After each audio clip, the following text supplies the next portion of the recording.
Now in its 10th year, this is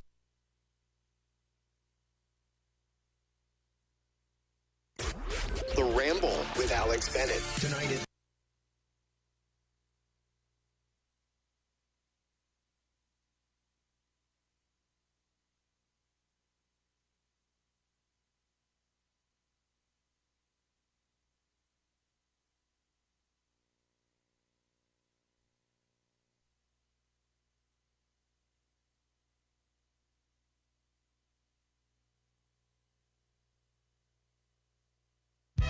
Now in its 10th year, this is GabNet. Talk like you've never heard it before. The Ramble with Alex Bennett. Tonight at 10:30 Eastern on GabNet. Spotify has 180 million monthly users and access to 35 million songs and podcasts. Now, all those offerings are going to have to move over and make room for GabNet programming. Yes, at long last, Alex Bennett's Ramble, Damian Chaplin's Exchange, Jack Bishop's The Intersection, and even the franchise MC's Arena and Michael Snyder's weekly movie reviews will be fighting for space on this massive platform. Each day, the programs are updated, so you can hear them on the Spotify app, available for all smartphones and game consoles. Or you can just go to Spotify on the web at Spotify.com. So, give us a shot on Spotify. There's a 35 million to 5 chance we'll get people to listen to talk like they've never heard it before. Intersection. Tonight at midnight Eastern on GabNet. We're GabNet, and we've got you covered live 5 nights a week. First, on Monday night at 9:30 p.m. Eastern, it's The Exchange with Damian Chaplin. Good evening, everybody, and welcome to The Exchange, your safe haven for the free and open exchange of ideas and opinions here on the Great American Broadcast Network. I'm Damian Chaplin, the host and broker of the show. Wednesday through Friday at 10:30 p.m. Eastern, it's Alex Bennett with The Ramble. You would just say, well, I'll wait for another 4 years and then I'll try again. And you just let it happen, you know. You can feel whatever you feel, and you can feel resentment for it, but you can get even in 4 years by running again and getting the presidency back. But no, that isn't Trump. He just wants it handed to him on a platter. You know, I deserve it. I didn't lose. Give it to me. Yeah, like that's going to happen. Wednesday through Friday at midnight Eastern, it's The Intersection. And that should be a game we play one night. Was this Christmas song written by a Christian or a Jew? Oh, they're all written by Jews. Quite a lot of them. Yes. Irving Berlin wrote the White Christmas and everything. Popular one, yeah. But at the same time, there is a dearth of good Hanukkah music. If you like sports, we've got that too, with the Arena Wednesday nights at 8:30 p.m. Eastern.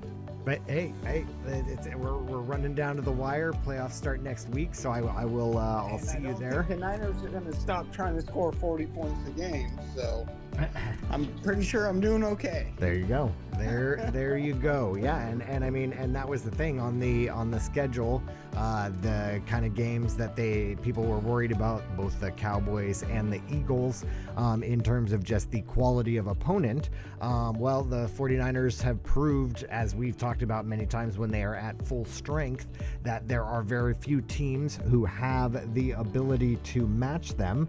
Want to meet a group of nice people in a civil atmosphere? Then join Alex Bennett and his pop-up show on Monday afternoon at 4 p.m. Eastern. Mine's only like a year old, so they obsolete this stuff really early. I can't talk today. I have this thing where drool comes out of the front of my mouth, and I have no idea why. But you were going to say, Len, why? I said, here we go. All shows have the Citizen Panel, an exclusive concept of GabNet. It's new, it's daring, it's talk like you've never heard it before.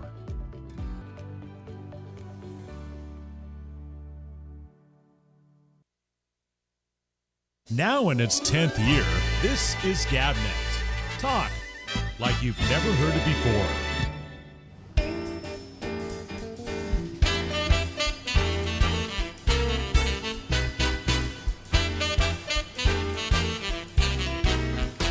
Hey,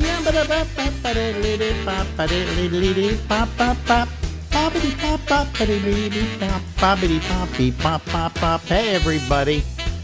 Guess what? We're coming to you live from Harlem in New York City, and we're the Ramble with Alex. That's me until midnight tonight. Ladies and gentlemen, that is Lori Thompson. Hi there, folk. Yeah, she, my aide de camp in San Francisco on the morning show. And you didn't work anywhere else with me, did you? No, just Live 105. No, that was the only place. That was it. Then I went, after Live 105, I went to work for the Evil Empire, still at that time called Clear Channel. And I worked for them a little later when they were iHeart. Well, we kind of worked there together. We didn't see each other. They put me on doing a morning show for about 6 weeks while they tried to figure out what to do with their station. Yeah. And I was never promised it as a permanent job. And you were working out of another studio in the same building. But I never saw each other. We never saw each other because I was working with a kind of a San Francisco legend like yourself, Don Blue. You guys are totally different. Yeah. Do totally different radio. But he was just such a pleasant person. We had different philosophies of radio. Exactly. And I was his philosophy was I want a job all the time. And my and he got that. And mine was I want to do radio my way. Well, guess which prevails? Yeah. My way till you take the highway. Well, I was much more comfortable with with being with you on Live 105. And plus Clear Channel had you stretch so thin. You'd be doing news for like 5 stations. Clear Channel is now known as what do you call it? Pump and Dump. iHeart Radio. And iHeart, I worked with in Iowa, and it was great. So I think it's very much the local culture of the particular chain. And so I worked for iHeart in Des Moines, and it was a blast. I mean, my parents both passed away, next to each other in 2 weeks, I think it was, or 2 months. And they were very understanding. They just, iHeart was, and I love my boss. But she was doing several things. Yeah, but those were local stations. But I'd never worked at a radio station where my competitor was on the air next door. Right, what Terry McGovern said. I couldn't even grab that concept. It was, it was just so alien to from the time I got into radio in 1980. That was an alien concept. I remember who was next door to me.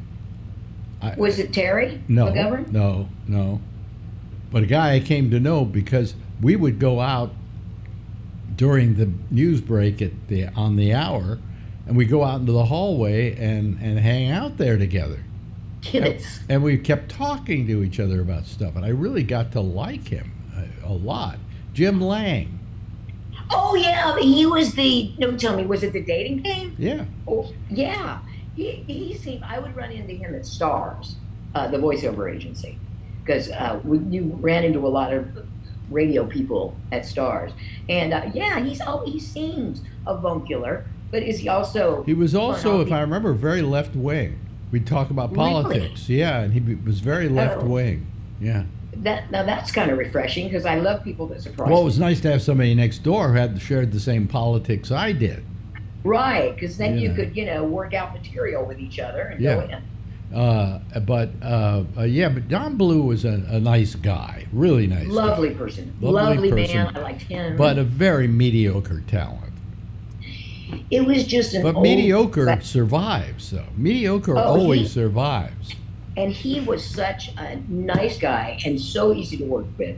And I was doing that TV show. It was an infomercial packaged like a travel show.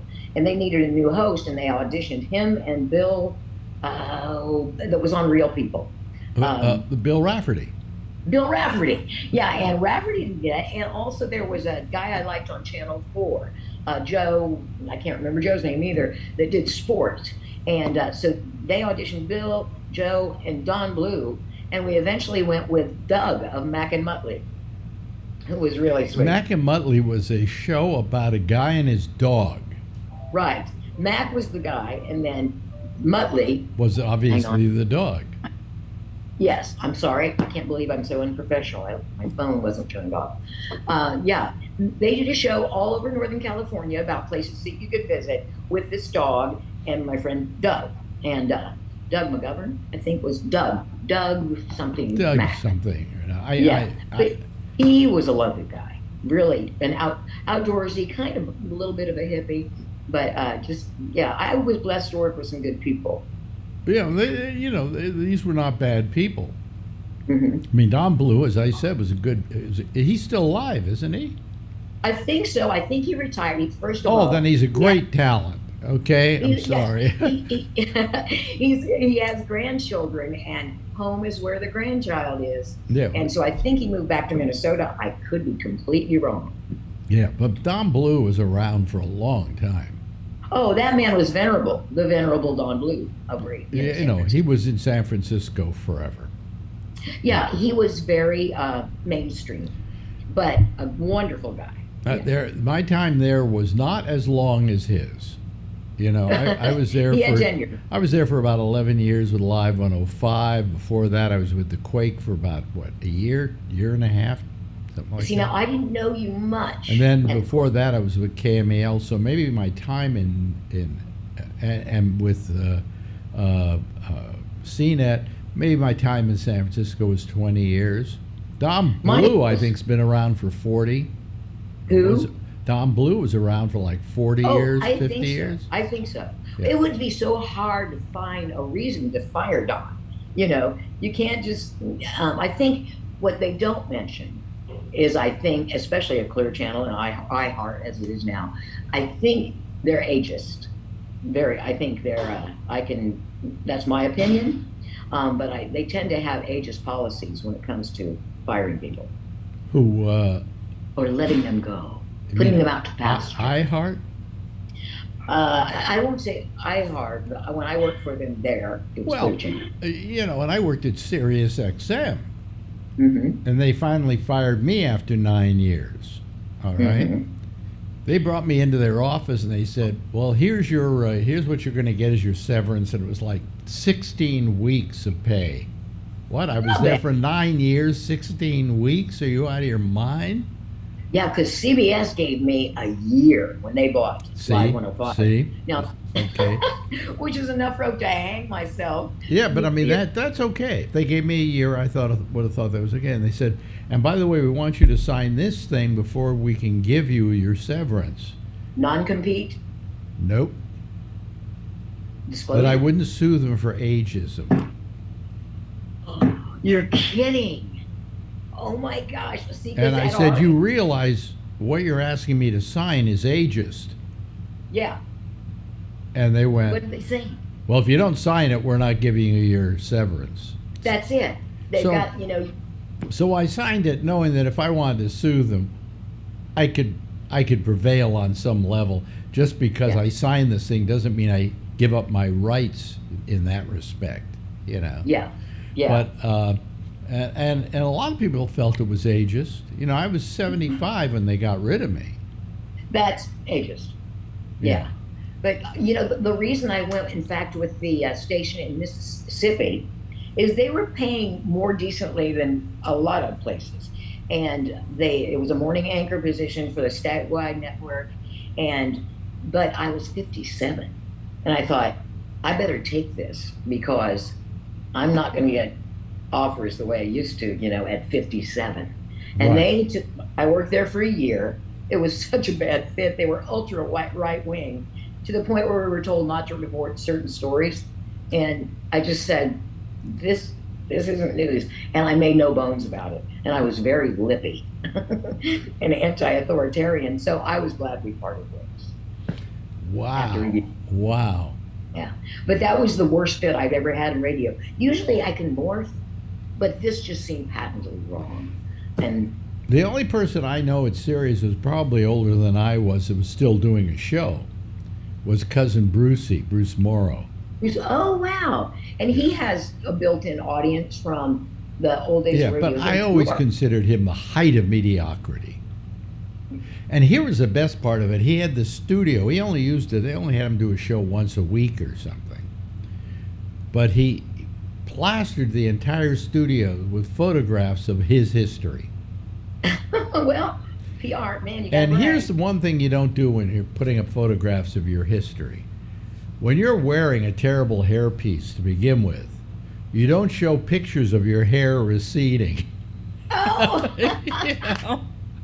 And they were up all over the place. You could see, oh yeah, that's Don when he first started. This is Don when he was losing his hair a little more. This is Don when he was losing his hair more. Oh, here's Don with his hairpiece. Yeah, see, that's it. Like another example of that. Kenny Rogers wrote an autobiography, and in it, pictures, not mentioning anything about his plastic surgery, that botched plastic surgery. And so you're looking through the pictures and go, who's that guy? That's Kenny Rogers after his surgery. And in none of the text does he even allude to it. And it's the weirdest thing ever. I can't believe an editor didn't step in and say, let me tell you a story. I worked in Houston, Texas. There was a guy who was they had these promo guys for all the record companies. And yes. in each city had their own. I mean, you know, maybe they did two cities. Maybe they did Houston and they went up and did Dallas as well. Yeah. But the promotion guy for Capitol was a guy by the name of Wayne Rogers. And was that his brother? Well, he used to have his little brother go out and get us sandwiches and things like that. He ran, you know, what do you call it? Gophers? Went on runs for us for coffee and donuts and things like that. And that was Kenny. Well, that's funny. That would be Kenny. And so, yeah, I have nothing against Kenny Rogers. He did some great duets. Well, you know, I saw him on television finally as a recording artist, and I went, is that Wayne's brother, Kenny? Yeah, he had a show with a band called The First Edition. Right. And called Rolling on the River. And it was syndicated, and I was in adolescence, but you couldn't find it that often because it was syndicated, so it was scheduled kind of oddly. But yeah, that band wasn't bad either. And not for a country band. His music overall was pretty mediocre. It was very mediocre. I like his duets in a sappy sort of way. You know something? Mediocre makes money.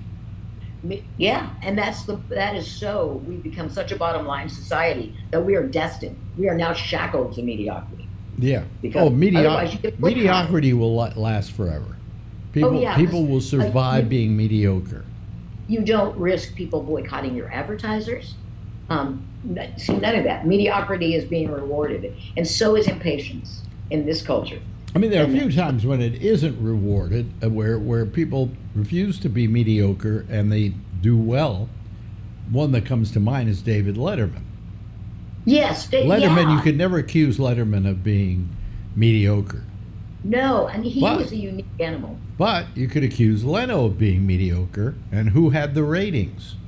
Yeah, exactly. Pandering, to that middle section, not Middle America. Yeah. Because there's some sharp people in Middle America. Yeah, that's why it's another thing. It's kind of like the auto tune of comedy. People getting like this Matt Rife fellow getting specials or getting popularity because of his Kennedy jaw. And he has a joke. I couldn't kill myself. I couldn't by hanging because my jawline would cut the rope. So he is. And there's something else that trend in comedy that tried and true comics don't like it because there's no writing to it. It's where somebody just comes out, starts riffing with the audience or gets heckled, and then they start building a career on how there's a word for it. I can't remember, on how they handle hecklers. So they put that on their social media and it gets them gigs. Yeah. Yeah. But I've known mediocre comics that, make it big. And the guys who aren't mediocre don't. We've known them. you know. Yeah. Guys like Jeremy Kramer, for instance. Yes. Now, one that I thought was edgy, that we've talked about many times, but did pretty well, is Kevin Meaney. Kevin Meaney somehow, I don't know how, managed to make a name for himself. Mm-hmm. And because he was hilarious and so unique. He was so hilarious. I don't know, you remember this. He would come on the show. He'd start going to one of his rants, which was kind of repeating the same thing over and over and over and over and over and over and over his again. ex-wife or his romance. At a certain point, I'd have to ask him, beg him to stop because my stomach was hurting. Yeah. I was laughing so hard. Now, a lot of those comics, though, that weren't headliners in San Francisco went down and did very well as writers in Los Angeles. There was that mass exodus from San Francisco in the, I want to say, early mid-'90s. There's a guy, I'm just trying to remember his name now. He's a regular on my show, and he wound up working for Chuck Lorre and writing and directing episodes of Big Bang Theory, 2.5 Men, Really? Young Sheldon, stuff like that. Yeah. I read the credits all the time because I always see someone who used to be on the show. I wish I could remember his name right now, but he did. Oh, he did. What was that show with the kid and his parents and the father? One of 25 sitcoms. Yeah, one of 25,000 of them. But Alex Reed has done well. Alex Reed did well as a writer. Alex Reed, that's who I was thinking of. Yeah, and I saw him accept an Emmy, and this was not long after I might have been still living in San Francisco. I was working there. Yeah, Alex Reed did. He was not a headliner, but he did he was great a very writing. good comic. I liked him a lot. Nice guy. Yeah, everything. funny. Went down to Hollywood. It probably has millions of dollars. Okay. Oh yeah, I would think so. Yeah, and you have to wish them well. And they found their niche. Well, Sue Murphy, I think, is now. She produces a lot for Wanda Sykes, or used to. And, I think she lives with Wanda Sykes. Oh, really? I think so. Know. Yep, I believe so. Yeah. So I shouldn't ask her. I may be wrong. Sue me, Sue. No, she. I always. Sue one day. Sue Murphy. People don't really know who we're talking about unless they listen to us in San Francisco. Was a comedian who, for some reason, one day decided she hated me. And how did this? I don't know how. What? I don't know. I didn't do anything. I was always good to her, And yet, all of a sudden, one day, I was the enemy. I don't remember that. That happens occasionally with comics. Well, we would do a thing called All Gal Radio, which was Sue Murphy and then Linda Hill and Sue Healy. Yeah, and that was you were all on together. Yeah, we would call it All Girl Radio.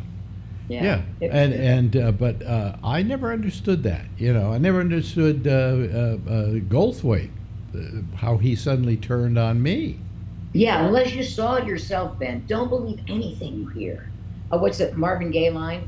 Believe half of what you see. Well, I just I've told this story before that I was doing these HBO one night stands, doing the warm up and stuff. Yeah. And being a consultant on them. Mm-hmm. And Goldthwait was doing one of these shows, one of the half hours. So I go, okay. I go backstage just to say hello to Goldthwait. I hadn't seen him in a while because he went to LA, became a star, blah, blah, blah, blah. So you're yada, right? And so I go in to say hello to him, and he go, Alex, great to see you. Boy, it's been a long time. Yeah, it sure has, Bob. Wow, congratulations on all the success. You deserve it. Oh, thank you, Alex. I appreciate it. I say goodbye to him.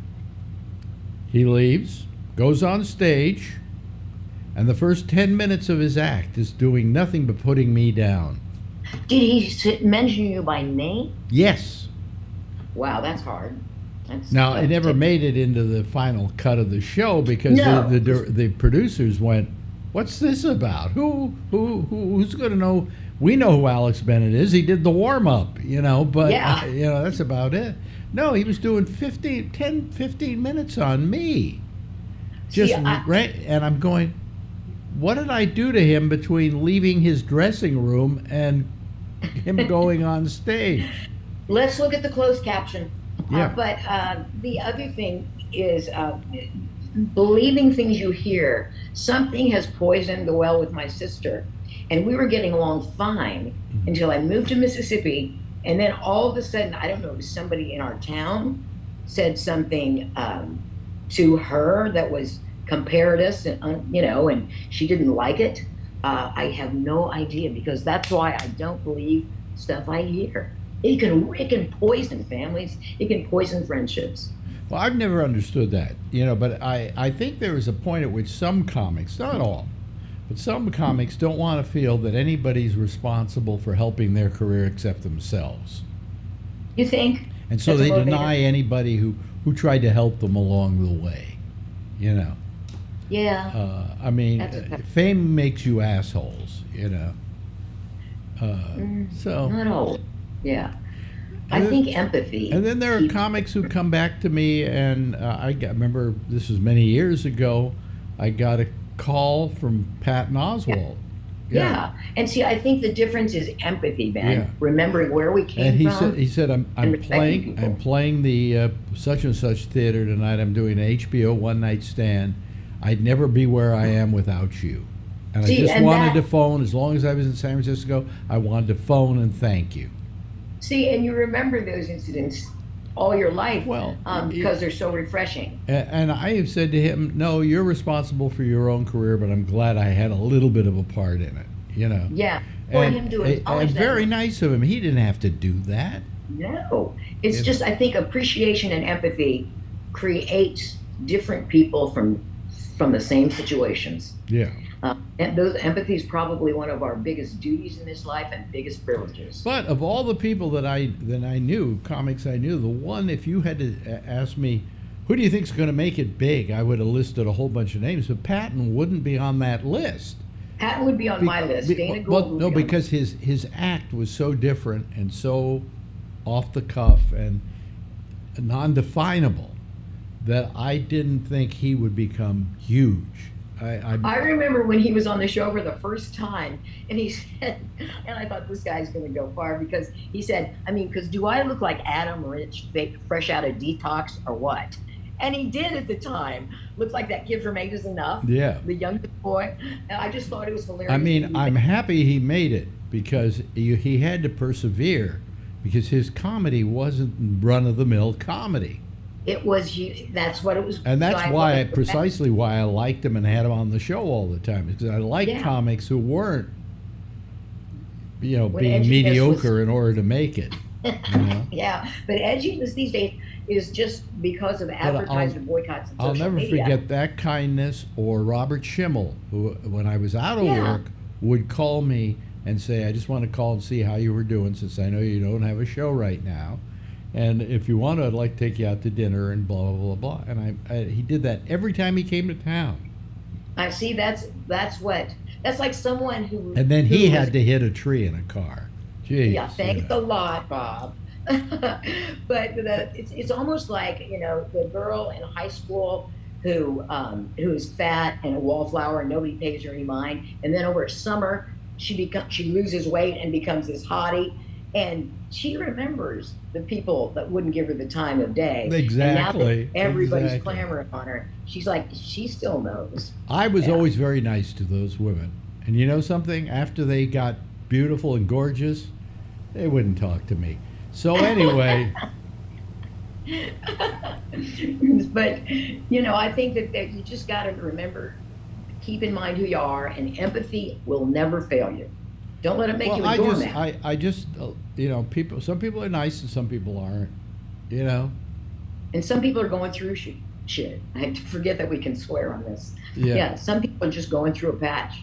And they don't like themselves, and they don't like the world, and then they'll come out. I after this happened a couple of times, what happened with Goldthwait, I just said, I don't have to take it personally. It's just something that happens, What were those 3 agreements? Don't take anything personally. Don't keep your word. Do keep your word, and always do your best. The 3 agreements. It was a big book probably 25 years ago. Yeah, and those were the three agreements. You could do a lot worse than that as your philosophy and blueprint for life. Yeah, yeah. Now that I'm late in life, I'm trying to figure out where my career went wrong. You are bored. Actually, the other day I thought about it. And I went, actually, I've been pretty lucky. Yeah. You know, I've had a pretty good career. You had a real good career, man. Yeah. You know, far better than I ever thought it was. You know, so no, I figured I've been lucky. You know, there've been things where I shouldn't have been working at all anymore, and something would happen, and I would be working. Yeah, it's the serendipity of life. And luck, maybe. Perseverance, probably. Being mediocre, well, I would have been more successful if I was mediocre. We don't know that either. Hey, yeah. I love you, dear. I love talking to you. I appreciate the fact you even give me the time of day. So. Are you kidding? I love you. You're my heart. Ladies and gentlemen, that there. Wait a minute. There. I know how to do this now. That there is Lori Thompson. What a clever boy. Thank you, Miss Thompson. My pleasure. Bye-bye. Now in its 10th year, this is GabNet. Talk like you've never heard it before. And let me see here. There we go. There we are. There we are, ladies and gentlemen. I'm just trying to, when we come back after a weekend, it's, I got to do this and I got to do that and I got to make this happen and make that happen. And, well, you know, just make things happen. Anyway, we got some people waiting here. There's a couple of people, but enough to get a show going. Let me see here. Oh yeah, okay. This looks pretty good. We got Kevin is here. Well, he's out somewhere. Yeah. And let me see here. And let's see. Where are we? Also, we have Josh. Hello, Josh. Hello. And hello to Charlie. Hello, Charlie.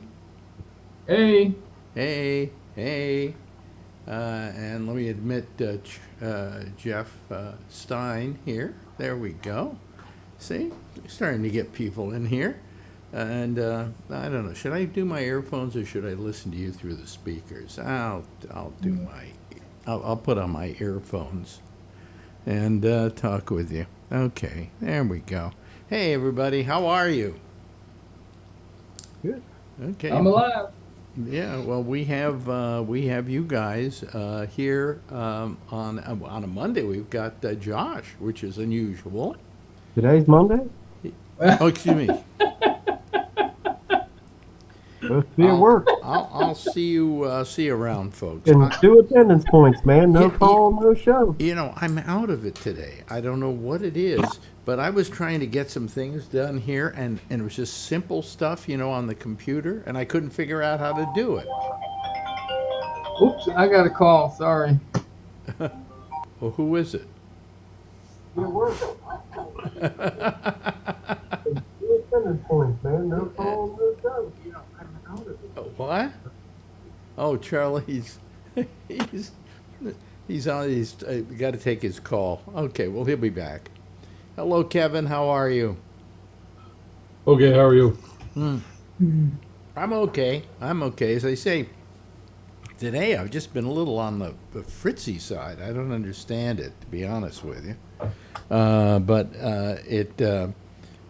Because I was trying to figure out how to do some things. I can't even remember what it was, and I couldn't figure it out. It was something very simple. I just had to go here to find this that was there, you know.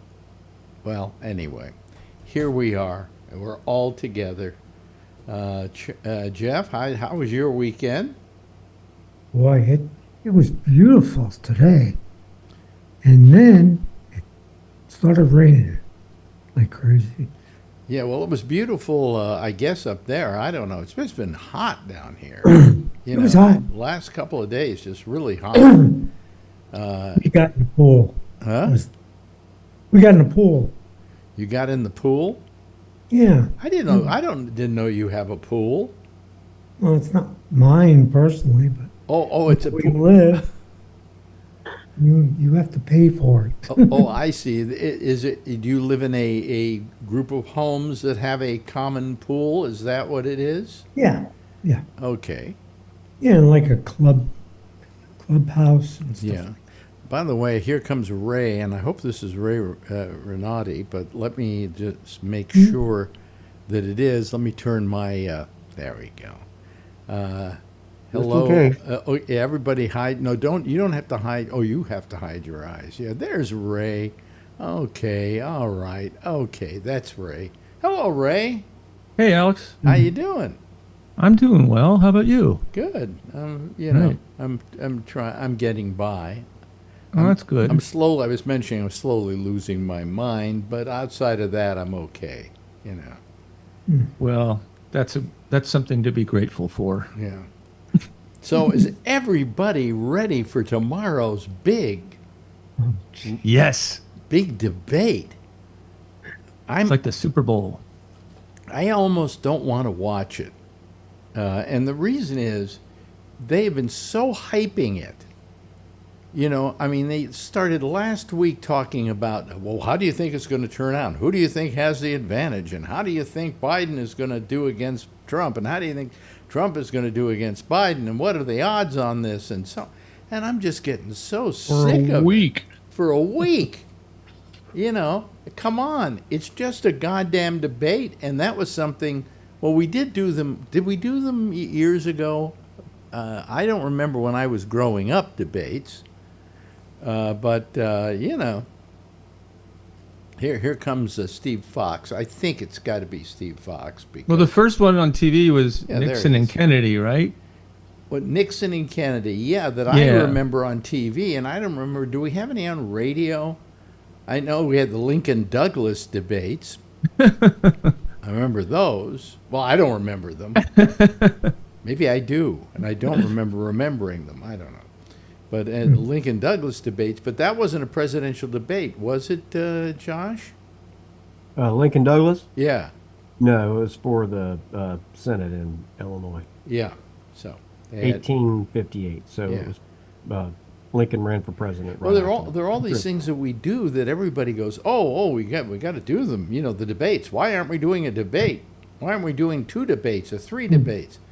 We didn't used to have debates. We didn't used to have primaries. Yeah. Okay? I mean, all of this is a modern affectation that has been thought up by people who want to make money, like the TV networks, you know, these various... Yeah, I've always not really cared for the commission on presidential debates. Yeah. You know, the people who have put these on over the years, but they're not this one, you know, because the candidates went outside the commission. Mm-hmm. This time, and you know the commission was complaining about it, and their president wasn't very happy, and it's like, I mean, 2 people have the right to debate anytime they want, and if a television network wants to put it on TV, they're allowed. I mean, this is not the law here. It's they can do whatever they want, you know, and the commission had a lot to say about it, and other people have had. But look, if 2 people want to agree to meet at a place and time, and they can set the rules, however, you know, I mean, the guy who goes over can get, you know, green slime poured on his head if that's what they want to agree to. I mean, you know, it's just, you know, it was just like RFK Jr. going around saying how wrong it was that he wasn't there, and how people could go to jail for it and all that, and it's like. I mean, well, the reason you weren't go down to Jim Bob's bar and do this if they wanted. Well, there's a good reason why he wasn't invited. I mean, what kind of a following does RFK, is it RFK Jr. have? Yeah. You know? I'm hoping I didn't say the wrong name, but yeah. Yeah, I mean, I wish I could say that he, you know, he really had a following and he should be in there, but no. Yeah, I mean, that's what I'm saying is they've always had this commission on presidential debates, and they would set up a couple, and they would set the criteria for who could get in, and you know, like the rules and all that. But I mean, it's like finally a couple of candidates said, well, why do we need these clowns to run our, you know, we can meet anytime, anywhere, and set our own rules. and that's fine, And I mean, Trump can go around, as you already have, complaining about the rules, but it's like they're the rules that you agreed to. I mean, if you don't want to show up, then don't show up. You haven't had a problem doing that in the past. Yeah, yeah. So I mean, I don't understand, to be honest with you. I mean, why this is such a big deal. I mean, what is the entire election going to be hanging on this? I don't think so. Yeah, I don't know. I mean, if you listen to certain people, media or whoever, there are a lot of people that think, that there are a ton of those people out there that don't like Biden and they don't like Trump and they'd really rather not vote for Trump, but they have this nervousness that Biden, gets lost on his way to the bathroom or whatever, and if he can show up for a couple of hours and not fall asleep and forget his name or something like that, they'll say, oh yeah, he's really not that bad like they say. That's better than Trump. I'm good to go now. I mean, that seems Trump to be... is worried. Trump is worried that he isn't going to be doddering and that he isn't going to be falling out, and he's going to be able to go the hour and a half without fumfering or whatever. And so already he's saying he's on drugs. Yeah, that's their... And they kind of changed it today from drugs to Mountain Dew. Mountain Dew. Because of the caffeine. Mountain Dew. Okay. Well, yeah, that was the State of the Union thing, was he was a bumbling idiot. There's no way he could give a speech for that long. He'll fall asleep. Oh, no, they said he was... He does a good job, and it was obviously because he was... They said he was probably on Hunter's Coke. Yeah, it was on is what they said. Yeah. Oh, God. Yeah. So, to which I say, so what? Yeah. I mean, I'm seriously, I don't even care if he is. I mean, if there are plenty of genius people that have existed in the world, functional drug addicts and alcoholics that were far better on stuff than they were off stuff. So if that's what it takes to get the greatness out of somebody, then, whatever. Well, hey, Sigmund Freud was a coke addict. Yeah, yeah. Yeah. But he wasn't a coke addict. He was a coke user. He was a coke user, yeah. Yeah. I mean, I used coke like crazy for years, and I was never addicted to it. Some of it's hereditary. I had a friend who used coke so much, and he got so addicted that he had a heart attack. Really? Yeah. Yeah, I mean, would Hemingway have written as well as he did if he wasn't drunk all the time? Probably not. Well, I mean, but Hemingway. Hemingway, what was he on? He was drunk. He was an alcoholic. Oh, yeah. Big drunk. Yeah. Yeah, well, a lot of those writers were alcoholics. Oh, yeah. I mean, look, I'm not saying go do this. I'm just saying if their point was, well, he can only perform because he's on drugs. Well, then send him, Great if he performs drugs. Then give him all the drugs he wants. But, one of the things, what was it Trump said in a speech a couple of days ago was, there are hundreds of pounds of cocaine at the White House. I heard him say that. He said hundreds of pounds, right? Hundreds of pounds of cocaine at the White House. Well, in that one corner. Yeah. Yeah. But it's covered up with classified documents. Yeah, right, exactly. He just says whatever pops into his head, whatever bullshit. Well, no, what he pops does is before a debate, he tries to lower your expectations. Yeah.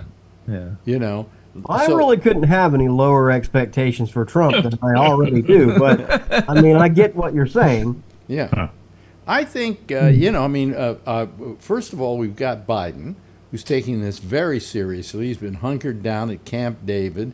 And a log cabin. Sleeping. In a log cabin. Sleeping, according to Trump. Napping. And he's been having mock debates, and he's been practicing and getting up on all his information so that he can, off the top of his head, say it. And meanwhile, what is Trump doing? I don't know. He's like having a Happy Fizzies party down at Mar-a-Lago or something. But he's not really practicing for it, thinking, I can just, wing it. Wing it. Yeah. Well, I'm sorry, you can't just wing something like that, And so if he comes off bad, he's going to say, well, that's because Biden was on Coke, or Mountain Dew and Coke. Right. Which, like I said, to which I say, hey, if it takes cocaine for you to do the best job as president, hey, here's my straw. I mean, they asked him on Fox what he was doing to prepare, and he said, "Well, I've been preparing my whole life, really, actually." That's what I said about doing a radio show, but I'm not running for president. Yes, Steve Fox is here, by the way, the voice of Gabnet. Hello, Steve. How are you? I'm doing good. Yeah, really good. Yeah, it's been a while. What a voice it is. It's been a while. You been busy? Yeah, pretty busy. Yeah. So now that everything's calmed down, but everything's okay. So here's my question to you in regards to this debate that's coming up. Mm-hmm. Microphones are going to be turned off on each side. Yeah. Is that really going to happen? Yes. Yes, it's really going to happen, but nobody says that Trump has to stop talking. See, that's the point. And so it's going to be a distraction. Yes. We won't hear him, but Biden still will. Yeah. Yeah. Yeah. Biden still will. Yeah, absolutely. So, I mean, if he keeps talking, even though the mics are turned off, it's going to be a distraction to Biden. And it's going to be rude, of course. Right. Well, he said he's going to be rude. I heard him say he's going to be mean and rude. What, Trump said that? He says he's going to be mean. What is this, a wrestling match? Yeah, exactly. What is this, a wrestling match? No. Is it reality TV? Well, it shouldn't be, but I guess that's what it is. Yep. He's a star. Yeah. I mean, I just, but he's lowered everybody's expectations about what, if he doesn't win this debate or he doesn't come off well in this debate, it's because Biden was on drugs. And, Biden, they both have to stand for the whole thing. 90 minutes. 90 minutes, which, for Biden is a little difficult because I noticed that what he has, I think, neuropathy. He walks like he has neuropathy. Yeah, he does. Okay. And so standing for that long for him might be difficult. That doesn't mean he can't be a good president. So if he wants to sit, I don't think they have stools there. But if he wants to sit, he should be allowed to sit. If this were FDR doing this he was in a wheelchair. Yeah, they wouldn't say, well, I'm sorry, you have to stand up. You can't be in that damn wheelchair. What? He couldn't stand up. No. Kennedy had trouble too at the end there before he was killed. Kennedy had problems because of his back. Yeah. Yeah. He had a terrible back. He had a lot of trouble standing. I interviewed Blaze Starr, who was a stripper, whose boyfriend was what's his name, the governor of Louisiana, not Huey Long, but his son. And I interviewed her, and she was taken to the White House to meet up with Kennedy, and they had sex, but he had to do it standing up. So they did it. So they did it in a closet. She sat there and told me this story. So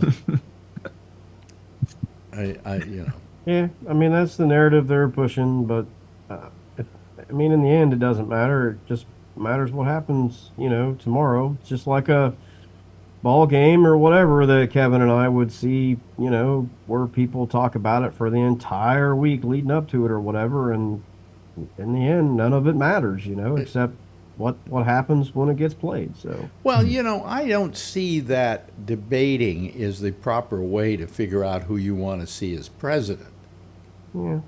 I see that as a kind of non-starter. Because it's a soundbite thing instead of like a in-depth knowledge of policy and character analysis. Foreign policy. Character analysis. Yeah. Yeah, that's How one can they part handle of, each other? Yeah, one Kind part of. many things, I guess. Character analysis on television. I mean, in the end, people's votes are their own, and they can use whatever criteria they deem fit, and who to vote for. So for some people, if that happens to be the debate, that's fine. I mean, like I said, Biden could fall asleep tomorrow during the debate. Wouldn't change my mind. Would you rather have a person who nods off and isn't going to basically be a fascist, or would you rather just have the fascist who stays awake? When you want to talk about somebody who doesn't have it quite together, try Trump. I mean, come on, this guy's he's lost a great deal of his ability to even speak in the last 4 years. Yeah, he does ramble on about stuff that I don't really understand. His followers do. It's very I don't.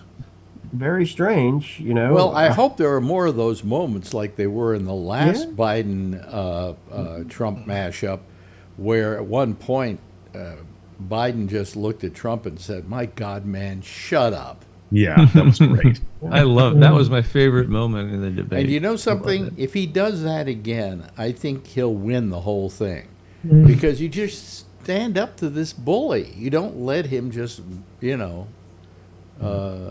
I think Biden saw that moment. If he goes back and looks at that old debate, he would look back at that moment and say, that was probably the moment where I won the presidency. Because I told this guy to shut up.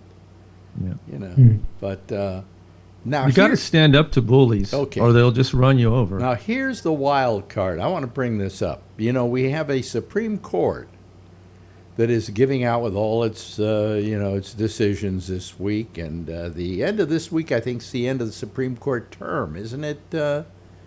Isn't it, Josh? That's supposed to be, yeah. Yeah. So my question is, when are they going to make the decision about Donald Trump and his desire to get presidential immunity? Hopefully tomorrow. I don't think it's going to be tomorrow. I think it's Monday. I think it's going to be Friday, and I'll tell you why. Wait. Because everybody is sitting there on the Supreme Court and doesn't want to affect the debate, and they're kind of trying to hold it off so it doesn't become a part of the debate. Because I think the decision is going to be he doesn't have presidential immunity. I mean, it's insane for him to even think that he did. What, he can go murder somebody and then he's got presidential immunity? Well, that was the argument he made, yeah. Well, somebody screwed up today and let something out on the abortion thing, too. That was last 2 years ago, they let Roe Wade thing leak out ahead of time. So who's doing that in that office, Yeah. But anyway, so I'm betting you that it won't be tomorrow, because that'll be in advance of the debate. It will be on Friday. Does that make sense to you, Josh, from what you know about this Supreme Court with lack of ethics? Yeah, I would assume that their thinking would be to just stay out of the fray and release it after the fact, yeah. It's still going to be before the election, so I think their argument, and I don't necessarily disagree with it, would be that all that information will be out there for voters when they go to make their decision. It doesn't necessarily need to be out there for tomorrow's debate. I would like to see it, because I would like to see it be a loss, and I would like to see him have to make that argument on television in a debate. The same thing that he's been making about a president having to have immunity, and if they don't, they'll just sit there and do nothing and then not get it and have to be asked. So, what do you have to say to that now? So that he could ramble on like a clown for a while. That would be great. Yeah. But I could understand the court saying, let's not, upset the news cycle and whatnot. Let's just keep to our schedule, keep to ourselves. Mm-hmm. I'm sure that many of them would prefer to go back to a place of just doing their jobs and not living in this circus that Alito and Thomas have basically created for the other seven. and I'm sure that that's mostly how it is. I mean, you don't see the other 7, for instance, acting in a lot of these ways, So I'm sure that basically 1.5 to 2 people have completely, made the lives of the other 7 pretty bad and a lot harder than they need to be. So they're probably saying, let's not do something like they would do. Let's just. Well, let me ask Josh this. Josh, how can we get rid of Supreme Court justices? They have to be impeached, right? Yeah, through the congressional process, so your options are pretty limited. I mean, because I don't really see that ever happening. I mean, other than that, you don't really have a. Because, I mean, you've got a couple of guys here in Alito and in Thomas who just have the idea, you can't tell me what to do. I'm a Supreme Court justice and I can do anything I goddamn please. Almost the same attitude that Trump had with presidential immunity. And you not only have to act in a decent manner, you have to act in a decent manner that gives people a sense of believing in the court. And people don't believe in the Supreme Court anymore. Yeah, their reputation is hurting very badly, no doubt. Yeah. Which, again, as I said, I'm sure upsets, the other 7 for sure. I mean, I think it does, right? I mean, Chief Justice Roberts, has never acted like a fool and done these things. He's been a very respectful person over the years.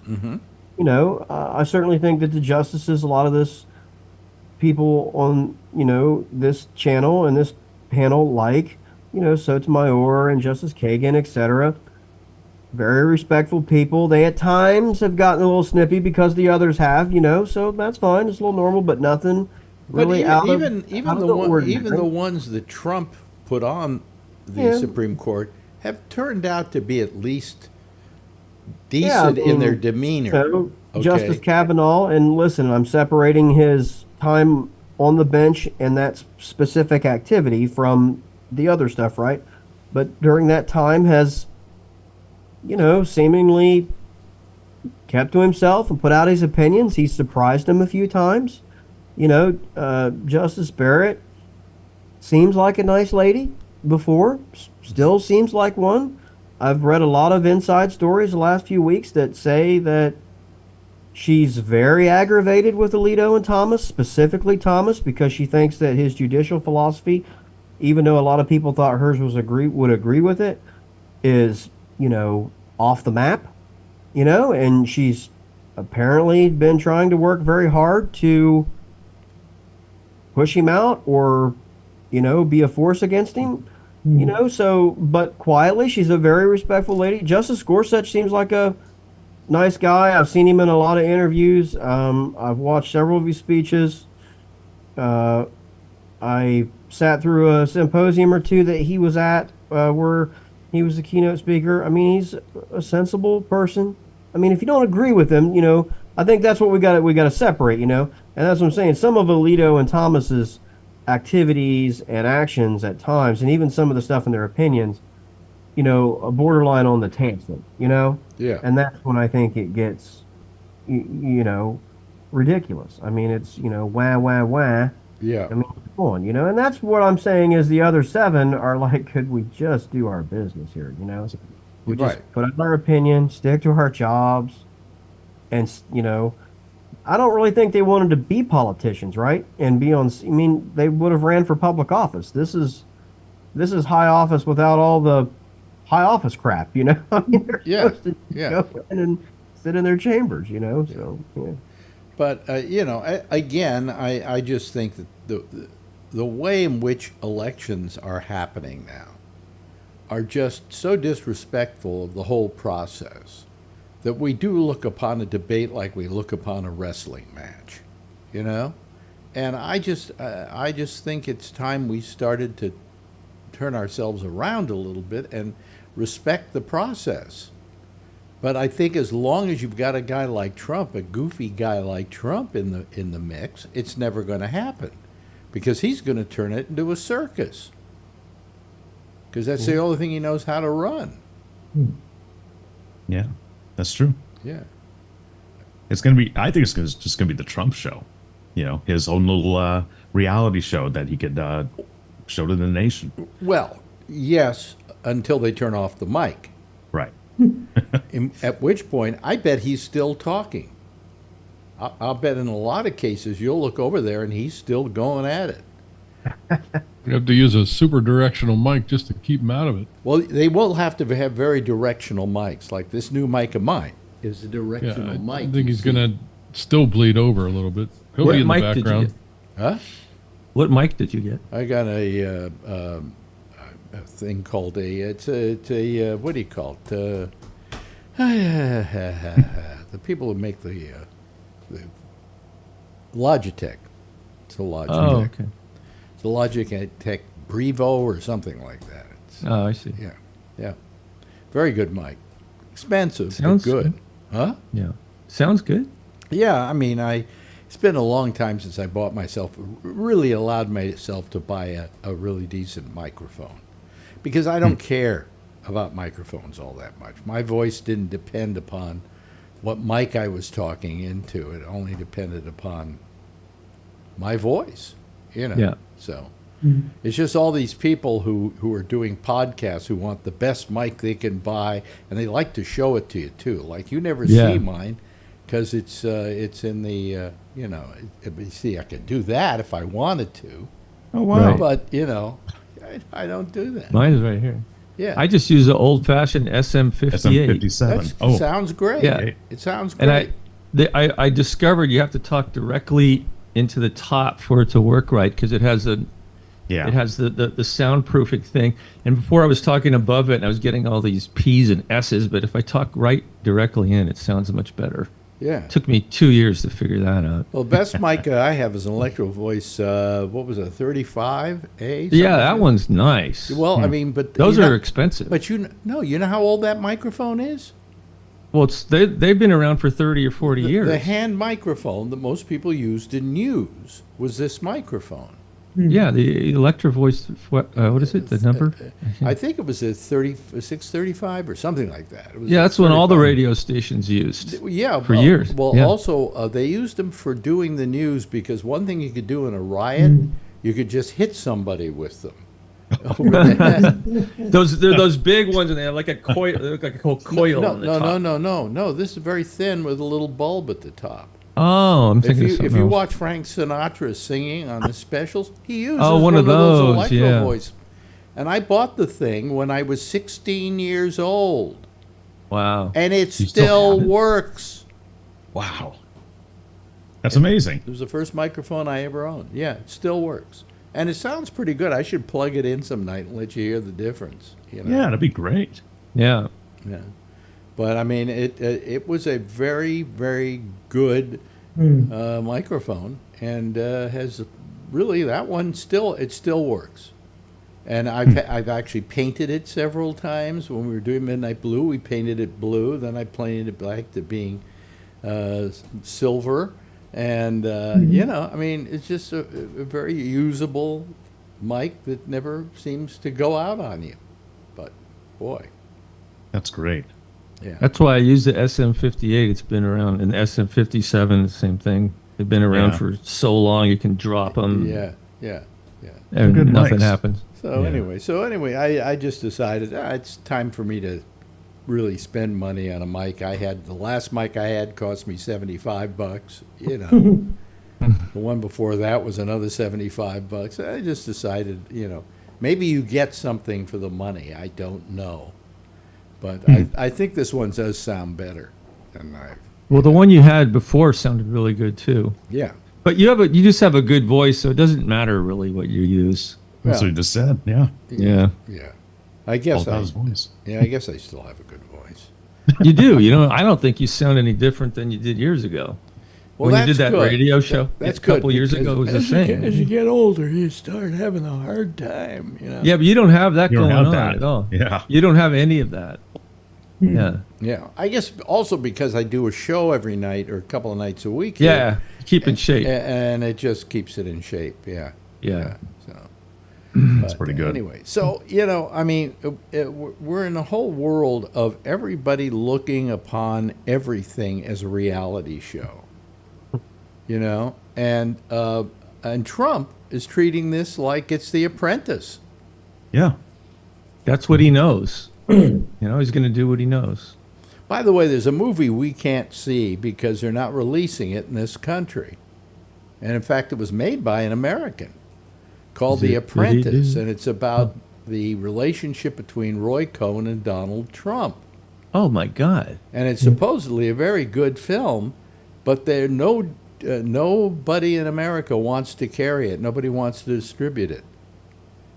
I think they're just afraid of the repercussions, It was a con. Did very well at con. Had got a nice reception at con. It's called The Apprentice. Yeah.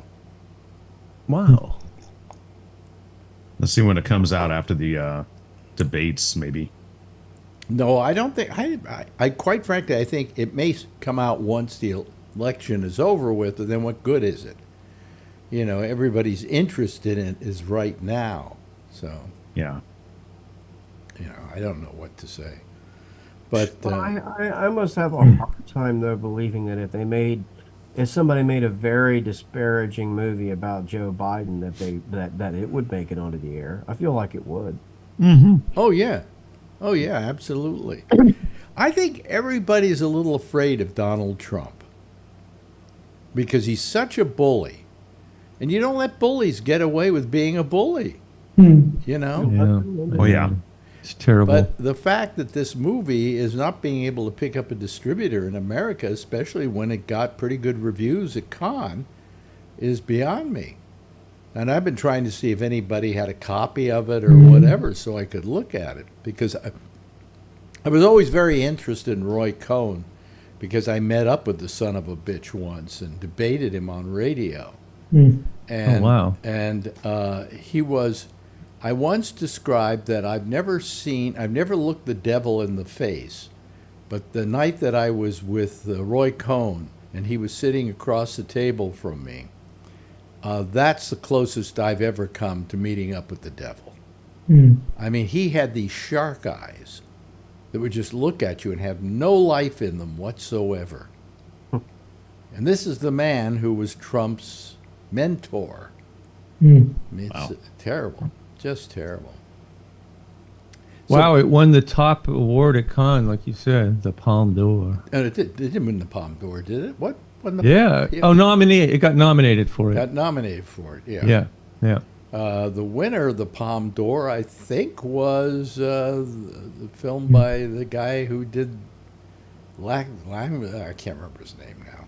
Lagrothamos or something, But anyway, so. Kevin, what are your thoughts about tomorrow night? Anything? Yeah, just gonna watch, see what happens. Gee, I can hardly. I'm wondering what MSNBC is going to have to talk about on Friday. I mean, wait a minute, they will spend the whole day talking about what happened the night before. But next Monday, what will they have to talk about? Nothing. I think the most important thing is each state that is going to have the numbers, whether or not they're going to beat against Trump per state. That's the way it's all still organized, isn't it? Well, it's just still electoral college, yeah. It's, what happens is my vote in New York gets compressed and mashed in with all the other votes for 75 or 79 votes. 79 votes, that's it. And that's what I hate about the Electoral College. I mean, I just think that if I vote for Biden, I would like to think my vote counts, but it doesn't count. If I don't go to, vote on voting day here in New York City, it doesn't matter because Biden's going to take New York anyway, and it's still going to be the same 79 votes. You know, so I don't know. I'm Only if enough people don't also think that and then not go vote. Well, yeah, I don't think that many people are not going to vote in New York, but I'm saying that no matter how many vote in New York, the state is still going to be taken by Biden. It should be, as long as people vote. Yeah, and but just assume that, right. if I felt that my one vote was counted, I would then say, okay, it's good for me to vote in New York. Not good to vote in California either, right? You're going to go there, Ray. You're going to vote. Kevin, you're going to go vote. And I'll vote, but it's a given who's going to win. Yeah, it's a given as to who's going to take the state of California, which is fine. If I lived in South Carolina, if I lived in Ohio, for instance, you goddamn well better believe I'm going out and voting. Okay, because that's critical. But you know, I don't. Am I being too blasé about this whole thing? No. At the end of the day, if a lot of people think like that, it may not happen. Well, yeah. You get more and more people that get complacent like that. That's what happens. Well, I think if we got rid of the electoral college, a lot more people would vote. Well, we have to get rid of it. There's no question about it. And it doesn't look like we're going in that direction. We're still doing it. So it all becomes this game, this numbers game of who can gerrymander, the most states and so on. So you've got Ohio, and Ohio votes for Trump, all right? But maybe only 40% of them or 50% of them vote for Trump, and Biden loses by a certain amount. The fact is that if you were just counting the sheer numbers, the whole game changes, and it becomes a more honest way you believe an American vote takes place. He who gets the most votes wins, not he who gets the most electoral votes wins. I mean, that's just a horrible way to, get somebody to be president. So ridiculous. Maybe it made sense in 1776 or 1782 or whenever they decided, but it doesn't anymore. Yeah. And then there was this big lefty here in New York. I'm trying to remember his name. Barrowman. What was his name? Oh, God. I'm trying to remember his name now. Who ran for, in the primary, to run again. He was a congressman from New York. Oh, yeah. And he was up against a guy who had lots of money. He's a billionaire. And he just slaughtered him on TV with ads that were all basically lies. Oh, he hated Biden. He didn't vote for Biden. He hates Jews. I mean, it went on and on about this. And the fact was that none of it was true. It was all lies. And he lost yesterday. So it shows that if you have enough money and you can put on a lot of airtime with ads that are probably complete and utter lies, you could win the election. It's pathetic. It's so bad. Absolutely pathetic. And this guy was, well, the thing was, the Democrats didn't like this guy because he was a real lefty, and a harsh lefty. And they didn't like that because even the Democrats don't like somebody who's too far to the left. You got to be a nice lefty. You got to, So that was the other big thing happening here. So, so are you going to handicap this for us, Josh, or are you not going to handicap it? Tomorrow? Yeah. Well, I don't know. I mean, I hope Biden just holds up, really well and has a good night to get through it, because, I worry about it a little bit. Look, he does have some physical limitations, and, his speaking ability at times isn't, as fast as Trump and things like that because he speaks a little slower and is a little more, he's not a little more, he's more measured and things like that. Well, it's more than that. It's more than that, Josh. we forget he has a stutter. He has Right. a stutter.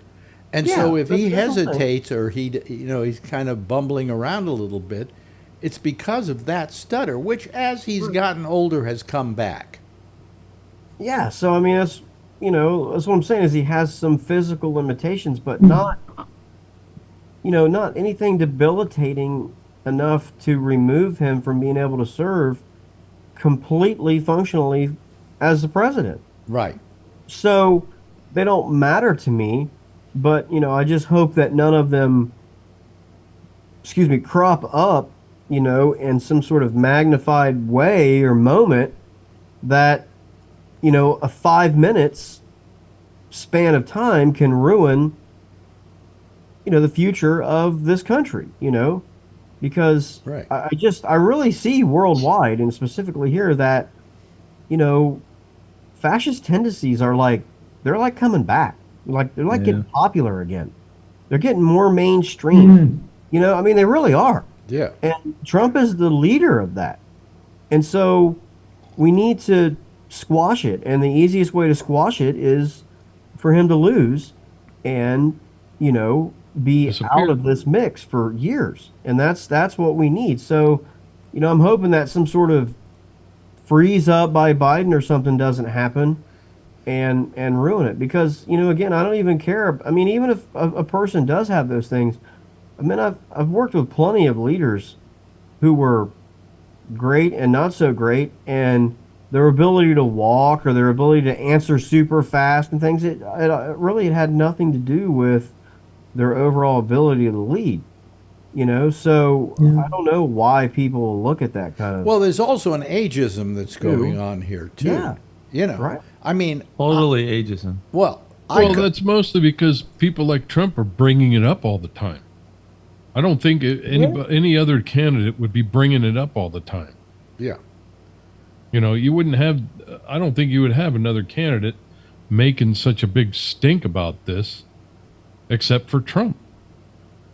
Yeah, but I mean, Because there's more decent people around. I mean, and there are a few others who did, like Nikki Haley and those, but honestly, I really think that she only did it, or they only did it group because Trump was doing it, and they were trying to appeal to his people, So, yeah, I agree. At any other time and in any other place, I mean, you might hear it mentioned or whatever, but I think most people would be like, I just want, my paycheck. I don't remember a campaign before this where people were calling each other names and talking about how they walked funny or I don't remember a campaign like that. Even back back in the day, 20 years ago, I don't remember any of that crap. Mm-hmm. And it may happen. Even the at guys this would debate. talk shit about each other, but they wouldn't say shit about that. Yeah, but we're also at a place and time where there's no decency. There's no filter, and that was brought out in 2016. And all of this has started with Trump. I mean, even the worst Republican who I can't stand, okay, doesn't. What happened to? We just lost Steve. With all that, we need more decency, more. We were a lot more decent. I mean, we go back. Okay, the point I was going to make, because I got all thrown off by Steve leaving. The thing that that kind of bothers me is that we are not in any way. I can't remember what I was going to say. That was strange. It's been a bad day for me that way today. Or Paul, it's just the things that are being made out like they matter to people, or things that really shouldn't and never did before, like Kevin was saying. I mean, if your parents walk that way or whatever, like mine do, and people were making fun of them for their weight or for their way they walked or for whatever, I mean, you would not be happy about that. Matter of fact, you might even say something, and matter of fact, it might even escalate. Well, would you say that what they're doing with Trump is ageism? What's that? Would you say that what they're doing to Trump is ageism? what they're doing to Trump, I don't think so. I think. I mean, what they're doing to Biden is ageism. Yeah, oh, yeah, absolutely. Yeah, right, absolutely. I mean, because like I said, it has no. The way that you walk has no bearing on being able to decide, defense policy or whatever. I mean, what I'm saying? It doesn't matter, And I mean, there are plenty of people in this country that have issues like that, and, I don't walk very well at times, because I have some issue and it's going to get a lot worse. What's that got to do with anything? Well, I have a problem with certain drugs I'm taking that make it a little more difficult for me to have a complete thought here. Like I just lost my whole train of thought there. It's a perfect example. Yeah. But it doesn't mean I can't still do the job. And I don't think there's anything about Biden that shows to me that he's too old for the job. In fact, people who work with him say he's amazingly adept at what he's doing, and he's amazingly knowledgeable. This is a guy who has been doing the job for how many years now? 40 to almost 50 years. Whole adult life. Yeah. And if you want somebody to run for president who has the experience, then Biden's your guy. Trump has no experience. Oh yeah, he was president. I forgot. He wasn't ever a serious president, so he never got any experience out of that. He never learned anything from being president. No.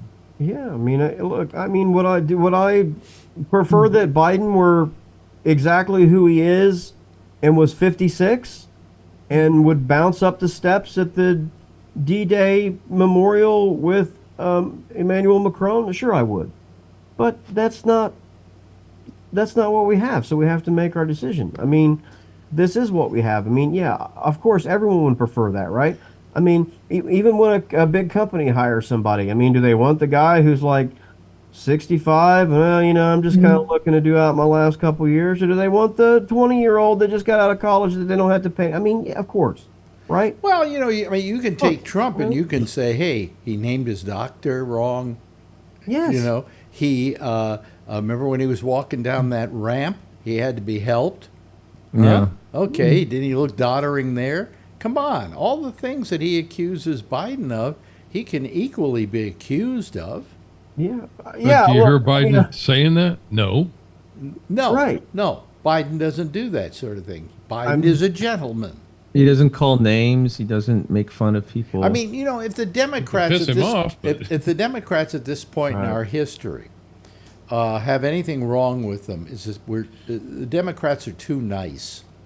Yeah. Just too nice, and they would never stoop to the kind of things that Trump stoops to. Yeah, yeah. I mean, right. Go ahead, Jeff. Go ahead.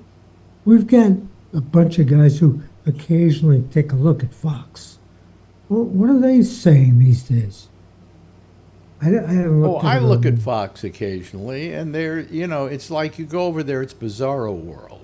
Yeah, I ran it most of the day today, and it was the same old stuff. Yeah, but isn't it like Bizarro World? Yeah, it's like up is down and down is up, and I mean, how he got lost in France and he wandered away from the group picture. Yeah, all that, and he didn't. What happened was he turned around and was talking to other paratroopers in the back that nobody was camera, but they didn't show the guys off camera. They just showed him where it looked like he was looking out into space. Also he had the decency to talk to a bunch of the paratroopers who nobody was paying attention to because they weren't in the front. And he turned around and started talking to them. And what's terrible is even after it was released, the full video where you could see the paratroopers, the Janine Perot or whatever her name is on Fox. Yeah, she was still touting this bullshit about, excuse my language, about him talking to nothing. Yeah. I saw her. I couldn't believe it. It was incredible. And she knows the truth. Yeah. She doesn't care. They don't care. They just lie. Well, Fox has this whole bizarro world they live in, And everything none of it makes much sense, but they go ahead and go, everything's bad about Biden, everything's good about Trump, period.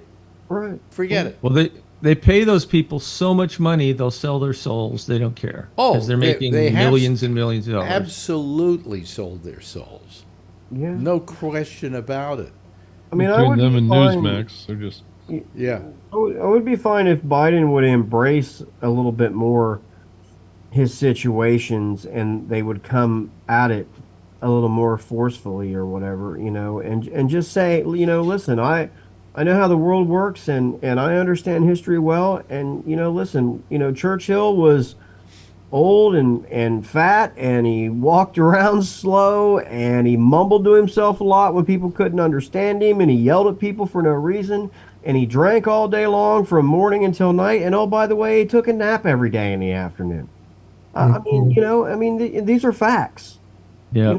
And people can function that way perfectly fine if that's their way. It may not be the healthiest way or the way that you think they should or, whatever, but if that's how someone is, he should just say, yeah, I don't walk as well. I'm a little old, but I'm working for the American people and for our government round the clock. I'll tell you though, if the Democrats lose this election, it's going to be because they have not gone out and sold the truth. In other words, the truth is the economy is better than it has been in years right now, at this moment. Now, maybe it doesn't affect you at the supermarket, but that's not our fault. That's the fault of people who want to take advantage of your feeling that things are bad, and they want to charge you more for the meat that you buy. So a lot of things are stabilizing. Crime is down. Inflation is at 3%, which is where it should be, even though it went up to. How about what do you call it?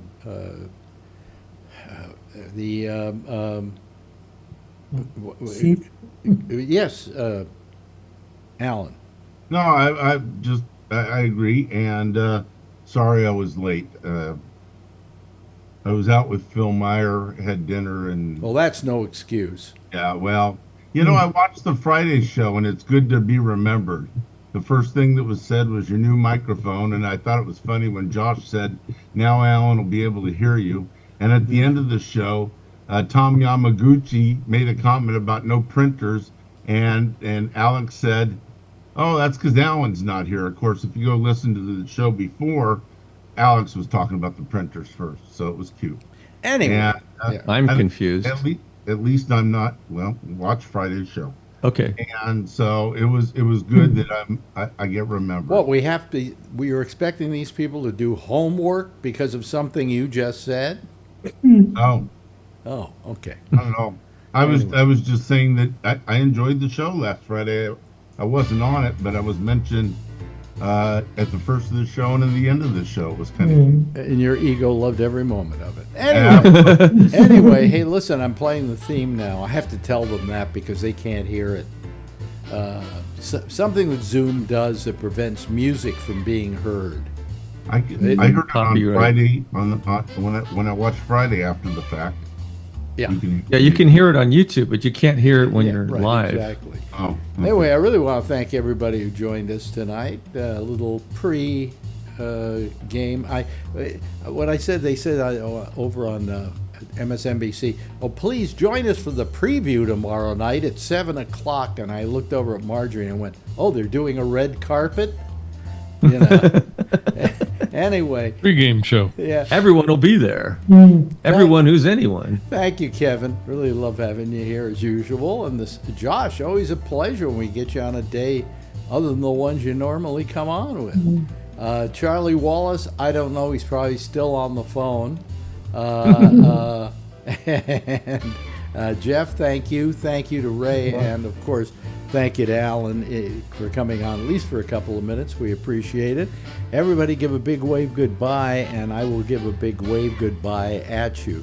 There they go, folks. Okay, there they go. There we go. Anyway, that's it for tonight. That's our program for now. Next will be the lovely Amy Manuel, who will be doing her program, taking your calls on Skype at Gabnet Live. I'll see you again tomorrow night. Same time, same station in life. In the meantime, as always, if you see her, tell her I love her, okay? Bye-bye.